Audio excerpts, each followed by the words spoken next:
Assalamualaikum teman-teman. Hari ini kita akan belajar tema 5 subtema 3 tentang sikap kepahlawanan. Nah, sebelum kita memulai pelajaran, marilah kita membaca basmalah bersama-sama. Bismillahirrahmanirrahim. Indonesia adalah negara yang dikenal dengan sebutan negeri 1000 pulau, mulai dari Sabang sampai Merauke. Di balik kekayaan itu, ada semangat juang para pahlawan. Pahlawan Indonesia yang berjuang memerdekakan negara Indonesia. Berikut adalah beberapa nama-nama pahlawan Indonesia yang tersebar di beberapa pulau.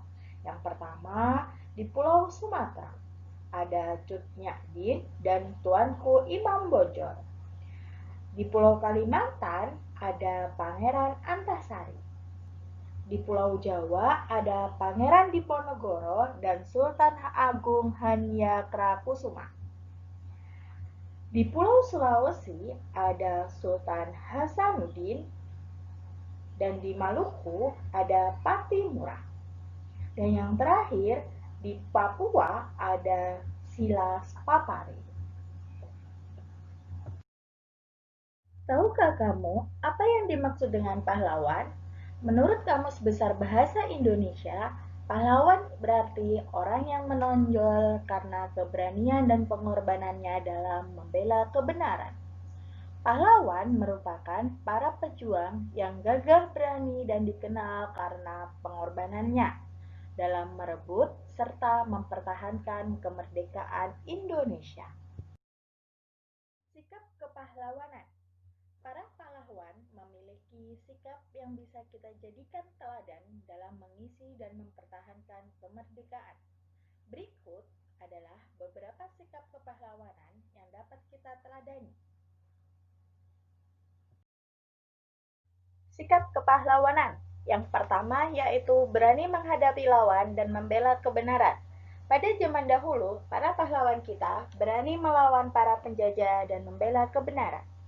Saat ini, kita sebagai siswa harus berani melakukan suatu hal yang benar. Misalnya, bertanya kepada guru jika belum memahami pelajaran atau mengakui kesalahan. Yang kedua, yaitu rela berkorban nyawa dan harta demi negara. Para pahlawan kita rela berkorban nyawa dan harta demi negara. Saat ini, sebagai siswa, bisa menyisihkan sebagian uang jajan untuk membantu orang lain yang mengalami musibah. Yang ketiga, yaitu para pahlawan kita pantang menyerah dalam merebut kemerdekaan. Saat ini, sebagai siswa, harus pantang menyerah, misalnya dalam mengerjakan soal yang sulit. Yang keempat, yaitu para pahlawan kita memiliki sifat gigih, teguh pendirian untuk terus memperjuangkan kemerdekaan. Dan saat ini, kita sebagai siswa harus memiliki sifat yang gigih dan teguh dalam belajar demi meraih kesuksesan. Apa yang dimaksud dengan sikap patriotisme? Patriotisme berasal dari bahasa Yunani, yaitu patris, yang artinya adalah tanah air. Sehingga sikap patriotisme dapat diartikan sebagai sikap seseorang yang bersedia berkorban untuk kejayaan serta kemakmuran tanah airnya. Sikap patriotisme tidak hanya harus dimiliki oleh seorang pahlawan, tetapi kalian sebagai penerus bangsa juga harus meneladani serta menanamkan sikap patriotisme dalam kehidupan sehari-hari. Sikap patriotisme yang dapat kita terapkan dalam kehidupan sehari-hari. Yang pertama yaitu mengikuti upacara bendera. Mengikuti upacara bendera merupakan wujud kita mencintai tanah air. Yang kedua yaitu memperingati hari-hari besar nasionalisme. Memperingati hari-hari besar nasionalisme dapat menanamkan rasa nasionalisme atau cinta tanah air dalam diri kita sebagai rakyat Indonesia. Yang ketiga yaitu menggunakan produk Indonesia. Saat ini banyak masyarakat yang menggunakan produk luar negeri, padahal banyak sekali produk asli yang tidak kalah kualitasnya. Menggunakan produk dalam negeri merupakan wujud kebanggaan kita atas karya anak bangsa. Yang keempat yaitu turut serta melestarikan kebudayaan Indonesia. Indonesia memiliki banyak kebudayaan yang terdapat dari Sabang sampai Merauke. Keragaman budaya menjadikan Indonesia sebagai negara yang sering dikunjungi oleh wisatawan.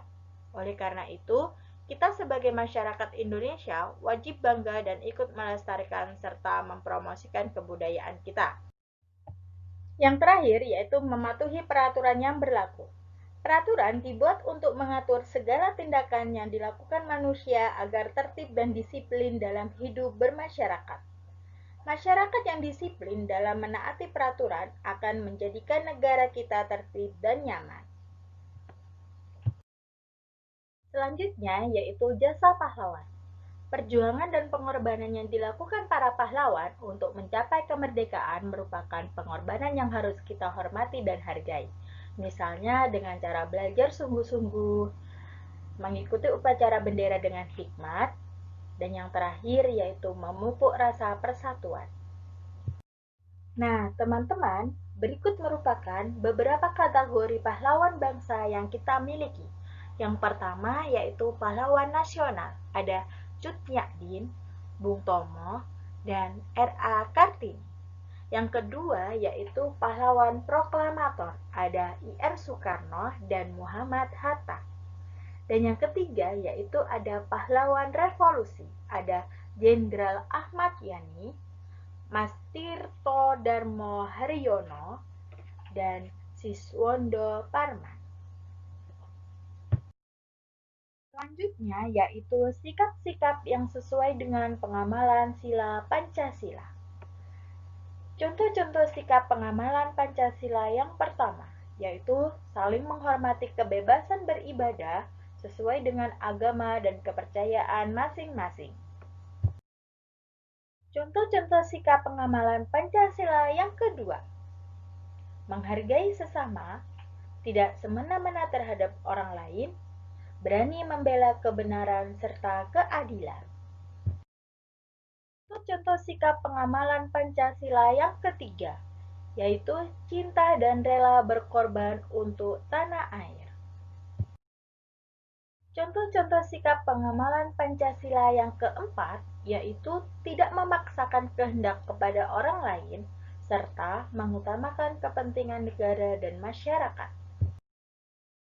Contoh-contoh sikap pengamalan Pancasila yang kelima, yaitu bersikap adil, menghormati hak-hak orang lain, dan bekerja keras.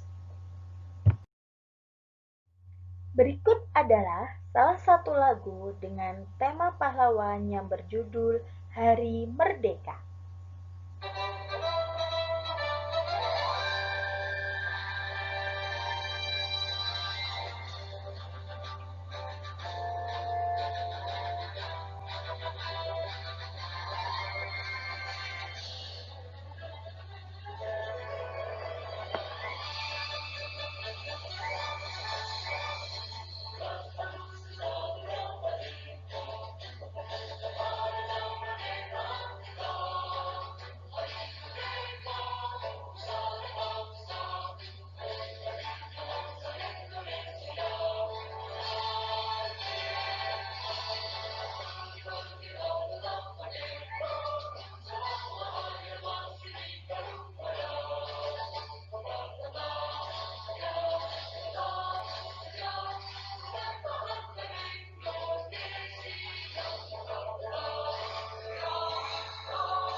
Nah, makna dari lagu di atas adalah Hari Merdeka merupakan salah satu lagu kebangsaan untuk memperingati lahirnya negara Indonesia yang terjadi pada tanggal 17 Agustus 1945. Untuk mengenang jasa pahlawan, ada beberapa barang milik pahlawan yang tersimpan di tubuh pahlawan Surabaya. Salah satunya yaitu mobil Bung Tomo. Salah satu yang membedakan mobil Bung Tomo dengan mobil sekarang adalah posisi kaca spion mobil, yang hanya satu yang terletak di dalam mobil. Untuk mengenang jasa pahlawan, ada beberapa barang milik pahlawan yang tersimpan di tubuh pahlawan Surabaya. Salah satunya yaitu mobil milik Bung Tomo. Cermin. Cermin merupakan salah satu benda yang dapat memantulkan cahaya. Cahaya yang dipantulkan oleh cermin merupakan salah satu contoh pemantulan teratur. Berdasarkan bentuknya, cermin dibedakan menjadi 3 macam, yaitu cermin datar, cermin cekung, dan cermin cembung. Sifat-sifat bayangan dari setiap jenis cermin. Cermin datar. Yang pertama yaitu ukuran besar dan tinggi bayangan sama dengan ukuran benda. Yang kedua, kenampakan bayangan berlawanan dengan benda. Misalnya, tangan kananmu akan menjadi tangan kiri bayanganmu. Yang ketiga, bayangan bersifat semu atau maya, yang artinya bayangan dapat dilihat di dalam cermin, tetapi tidak dapat ditangkap oleh layar. Contohnya menggunakan cermin datar adalah cermin rias. Sifat-sifat cermin cekung. Yang pertama, jika benda berada dekat dengan cermin cekung, bayangan benda bersifat tegak, diperbesar, dan semu atau maya. Yang kedua, jika benda berada jauh dengan cermin cekung, bayangan benda bersifat nyata atau sejati, terbalik, dan diperkecil. Contohnya, bagian cekungan sendok makan, lampu senter, dan lampu mobil. Selanjutnya yaitu sifat-sifat cermin cembung. Kenampakan bayangan pada cermin cembung yaitu semu atau maya, tegak dan diperkecil dari ukuran benda yang sebenarnya. Contohnya, cermin cembung yaitu bagian cembung sendok makan dan kaca spion. Selanjutnya yaitu kita akan belajar tentang informasi penting dalam sebuah teks. Informasi penting adalah informasi yang didapat dari teks yang menjelaskan tentang sesuatu. Ada beberapa unsur untuk menggali informasi penting dalam teks, yaitu apa, di mana, kapan, siapa, mengapa, dan bagaimana. Apa? Apa merupakan unsur pertama yang wajib ada dalam suatu penulisan. Sebab suatu tulisan pasti mempunyai tema atau inti cerita yang ingin disampaikan. Unsur apa ini akan menjawab pertanyaan seputar apa yang sedang terjadi. Contohnya, peristiwa apa yang sedang terjadi? Di mana? Suatu cerita yang jelas akan menjabarkan tempat kejadian sebuah peristiwa. Sebab semua peristiwa pasti memiliki lokasi tempat kejadiannya. Hal ini untuk mendukung pembaca dalam memahami alur cerita disertai keterangan tempat yang jelas atau suatu peristiwa. Kapan? Kapan merupakan unsur pertanyaan yang memerlukan jawaban waktu, hari, tanggal, bulan, dan tahun.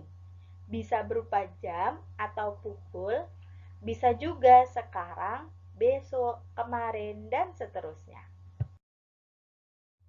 Selanjutnya yaitu siapa. Mengetahui sebuah berita atau cerita tidak akan lengkap jika tidak mengetahui siapa yang terlihat di dalamnya. Unsur siapa memberikan informasi seputar orang-orang yang terlibat dalam cerita yang ditulis. Unsur mengapa adalah untuk menjelaskan sebab suatu peristiwa terjadi sehingga pembaca dapat dengan mudah memahami situasi dan kondisi atas peristiwa yang sedang terjadi. Yang terakhir adalah unsur bagaimana. Unsur bagaimana mengharuskan penulis untuk menjabarkan bagaimana proses terjadinya peristiwa tersebut. Penggunaan unsur bagaimana ini akan membantu pembaca memahami alur cerita, serta dapat mendukung pernyataan atas unsur mengapa yang telah dijabarkan sebelumnya. Selain unsur-unsur di atas, salah satu cara mempermudah kita dalam mengingat isi teks adalah dengan membuat tabel. Informasi sikap kepahlawanan tokoh juga dapat kamu buat dalam bentuk tabel. Hal-hal penting yang dapat kita tuliskan antara lain latar belakang dan sikap kepahlawanan yang patut diteladani.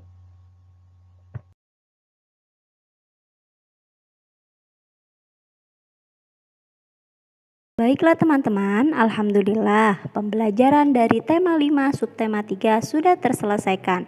Semoga pembelajaran ini dapat bermanfaat.